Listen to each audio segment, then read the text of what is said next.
ಉನ್ನತ ಮಟ್ಟದ ಮಂತ್ರಿ ಇದರಲ್ಲಿ ಪಾಲುದಾರರಾಗಿ ಲೂಟಿ ಹೊಡೆಯುವಂತ ಪ್ರಯತ್ನ ನಡೆಸ್ತಾ ಇದ್ರು ಕೂಡ ಈ ಯೋಜನೆ ಯಾವ ಕಾರಣಕ್ಕೂ ನಡೆಯಕ್ಕೆ ಬಿಡಲ್ಲ.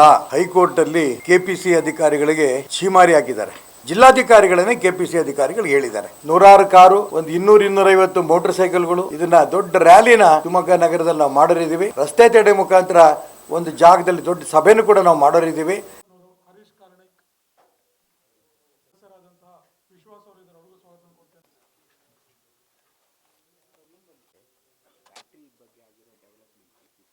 ಮಾಜಿ ಉಪಮುಖ್ಯಮಂತ್ರಿಗಳಾದಂತಹ ಶ್ರೀಯುತ ಕೆ.ಎಸ್. ಈಶ್ವರಪ್ಪನವರು ಇದ್ದಾರೆ. ಅವರಿಗೆ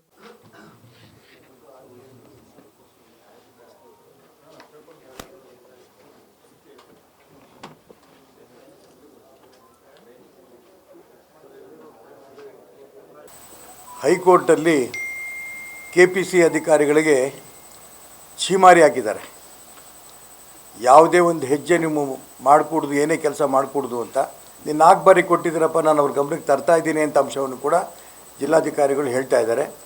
ಕೊನೆಗೆ ಎಲ್ಲಿ ತನಕ ಬಂದಿದ್ದಾರೆ ಅಂತ ಅಧಿಕಾರಿಗಳು ನಮಗೆ ಮೇಲಿಂದ ಯಾವುದೇ ಒಂದು ಉತ್ತರ ಕೊಡಬೇಡಿ ಅಂತ ಬಂದಿದೆ ಅಂತ ಹೇಳಿದ್ದಾರೆ. ಅದಕ್ಕೋಸ್ಕರ ಜಿಲ್ಲಾಧಿಕಾರಿಗಳು ನೆನ್ನೆ ಹೇಳಿದ್ದಾರೆ, 7ನೇ ತಾರೀಕು ಒಳಗಡೆ ನೀವು ಉತ್ತರ ಕೊಡೋದಾದರೆ ಉತ್ತರ ಕೊಡಿ.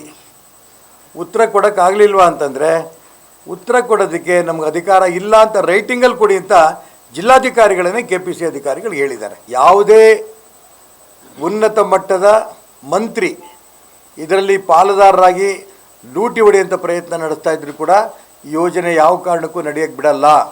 ಯಾವುದೋ ಒಬ್ಬ ರಾಜಕಾರಣಿ ತಾನು ಲೂಟಿ ಮಾಡೋದಕ್ಕೋಸ್ಕರ ಈ ಯೋಜನೆಯನ್ನು ಜಾರಿ ತರುವಂಥ ಪ್ರಯತ್ನ ನಡೆಸ್ತಾ ಇದ್ದಾರೆ.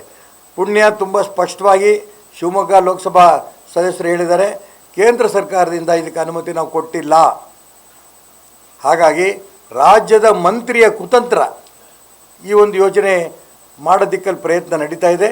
ಇನ್ನೂ ಕೂಡ ಕೇಂದ್ರದ ಯಾವುದು ಅನುಮತಿನೂ ಇಲ್ಲದೇನೆ ಟೆಂಡರ್ ಕೂಡ ಕರೆದಿದ್ದಾರೆ. ವರ್ಕ್ ಆರ್ಡರ್ ಕೊಟ್ಟಿಲ್ಲ ಪುಣ್ಯಕ್ಕೆ.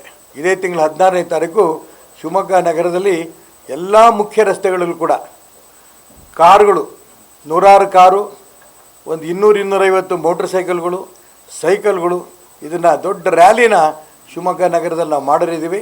ಕೊನೆಗೆ ರಸ್ತೆ ತಡೆ ಮುಖಾಂತರ ಒಂದು ಜಾಗದಲ್ಲಿ ದೊಡ್ಡ ಸಭೆನೂ ಕೂಡ ನಾವು ಮಾಡೋರಿದ್ದೀವಿ. ಇದನ್ನು ನಾನು ಸಂಬಂಧಪಟ್ಟ ಕೆಪಿಸಿ ಅಧಿಕಾರಿಗಳಿಗೆ, ರಾಜ್ಯ ಸರ್ಕಾರಕ್ಕೆ ಈ ಸಂದರ್ಭದಲ್ಲಿ ಹೇಳೋದಕ್ಕೆ ಇಷ್ಟಪಡ್ತೇನೆ.